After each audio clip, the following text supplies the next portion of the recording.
Kadaman iton mga politiko, habisan din nga pat ito nasod, inti kang langaho iton pamilyahin mga politiko. Sugad din ito naging kapalaran iton aton magiging bisita yan nga aga. Sanglit kilalunta, kay Board Member Carlo Pitilla Loreto. Bisitahon ta ang balay ni Attorney Loreto.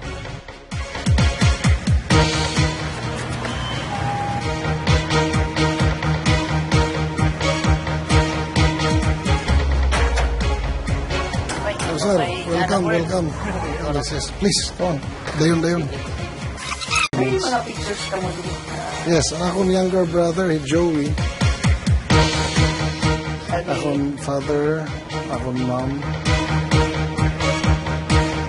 Akong younger sister, Janet, no? Ato na Iloilo yan na.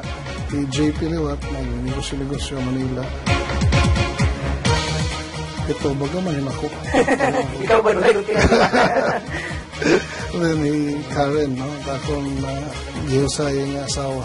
And then he Chodor and Casey. Pero ano nga ni ang istorya haluyuhan ginsisiri nga political dynasty han mga Kari Pitilla nga Loreto. Hapagbalik han, ano nga ni? It just so happens na we are related by blood, no? Damo iton nasiri nga ito na poderoso iton pamilya iton Pitilla nga iton Loreto. Ano iton feeling iton usa ka laki pa iton gintatawag na poderoso. Well, I'm flattered, no? Diri lahat late nananabu ang ginsisiri nga political dynasty. Sugad gihapon ni ang sitwasyon ng probinsya ng Samar, biliran ng Southern Leyte.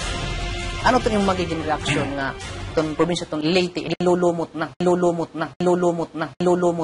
in political dynasty tugon nga adatong Kari, adatong Loreto, adatong Pitilla. Personally, I can say nga akong gin-impress, no, ang akong brand of service. Damo gihapon ito nasiri nga swapang daw itong iyo pamilya. Tungod nga adatong Kari, Loreto, Pitilla hini nga mga posisyon. Ipaharahay mo ba? Angay balot ini nga ikaawod. Kung anong kaihang nakatindugin nga balay, sugad man liwat kaihangan madigon ha politika ang nakatatak ngaran han mga Pitilla, Loreto ngan Kari ha probinsya itong Leyte. Pero ano nga nito nagpapamulat hini nga panimalay? Ini ba lagi hapon itong magiging testigos lagi hapon itong pagtubuhin bagong henerasyon na politika, di kang langaw itong parehas nga pamilya. Ininpira lang itong mga pagyana nga personal ko nga babantayan ha mga maabot nga adlaw.